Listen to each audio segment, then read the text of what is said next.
የልጅነት ቁስል መፍትሄ ምንድነው? አብዛኞቻችሁ የልጅነት ቁስል ማከም ሲባል የሚመስላችሁ በልጅነት ያሳለፋችሁትን ከባድ ነገሮች መርሳት፣ ማጥፋት ወይም የወላጃችሁን ባህሪ መቀየር ነው። እውነታው ግን ቁስላችሁን ማከም ማለት ድሮ በጎዳችሁ ነገሮች ምክንያት አሁንና ወደፊት የምትመርጧቸውን ጥሩ ያልሆኑ ልማዶቻችሁን በማቆም እናንተን የሚጠቅሟችሁን ውሳኔዎች መወሰን መቻል ነው። ቀላል ነው አይደለም። ረጅም ጊዜ የሚፈስ ፕሮሰስ ስለሆነ በትንሹ እያደረጋችሁ ስራውን መጀመር ይኖርባቸዋል።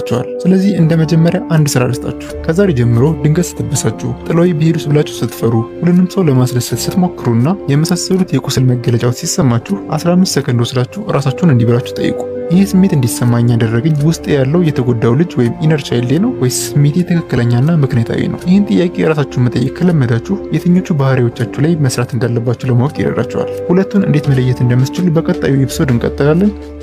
የልጅነት ቁስል ሂሊንግ ኤፒሶድ 2። ስሜታዊ ሆናችሁ በመሃል ምን ሆኜ ነው እንደ ልጅ የሚያደርገኝ ብላችሁ ታውቃላችሁ? በባለፈው ኤፒሶድ ስሜታዊ ምላሽ ስትሰጡ መነሻው ውስጣችሁ ያለው የተጎዳው ልጅ ወይም ኢነር ቻይልድ ነው ወይስ ምክንያታዊ ማንነታችሁ የሚለውን መለየት የመጀመሪያው ስቴፕ እንደሆነ አውርተናል። ሁለቱን ለመለየት የሚረዷችሁ 3 መንገዶች አሉ። የመጀመሪያው የስሜቱን ኃይል ወይም ኢንተንሲቲ ማስተዋል ነው። ማለትም ትንሽም ትልቅም ችግር ሲገጥማችሁ ምክንያታዊ ማንነታችሁ ቅር ቢለውም በእርጋታ ሲመልስ፣ በተቃራኒው ደግሞ ኢነር ቻይልዳችሁ ሲሆን በጣም የተጋነነና ካለው ችግር አንጻር የማይመጣጠን ስሜታዊነት ይታይባቸዋል። ሁለተኛው የምትጠቀሙበት ቋንቋ። ስሜታችሁን የሚረብሽ ነገር ሲፈጠር ምክንያታዊ ማንነታችሁ አሁን ያለው ችግር ላይ ብቻ በማተኮር ተገቢ ምላሽ ሲሰጥ፣ ኢነር ቻይልዳችሁ ሲሆን ግን ሁልጊዜና መቼም አይነት ቃላቶችን ይጠቀማል። ለምሳሌ የሰራችሁት ስራ ቢወቀስ መቼም በቂ ያልሆነም ወይም የምትወዱት ሰው ቴክስት ሳይመልሱ ቢቆዩ ሁልጊዜ ሰዎች ጥለውኝ ይሄዳሉ የሚል ሀሳብ ይመጣባቸዋል። ሶስተኛው የሆነ ሰው መጥቶ እንዲያድናችሁ መጠበቅ። ምክንያታዊ ማንነታችሁ ችግር ሲፈጠር መፍትሄ ለማምጣት ካስፈለገም እርዳታን ለመጠየቅ ይሞክራል። ኢነር ቻይልዳችሁ ሲሆን ግን የምትፈሩት ነገር ሊፈጠር ሲመስላችሁና ስሜታችሁን የሚቀሰቅስ ነገር ሲፈጠር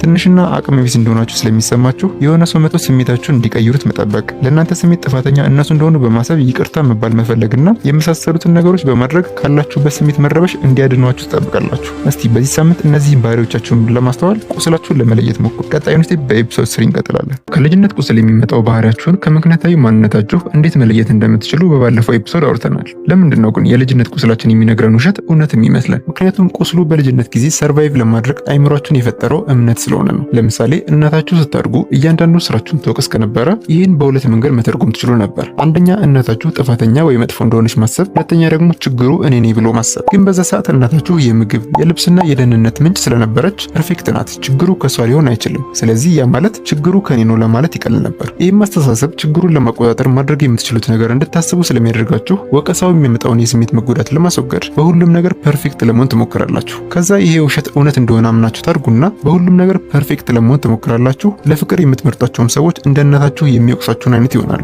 ዛሬ የሚሰጣችሁ ስራ እነዚህን ለራሳችሁ የነገራችሁትና አሁንም የምትነግሩትን ውሸቶች መለየት ነው። ስለዚህ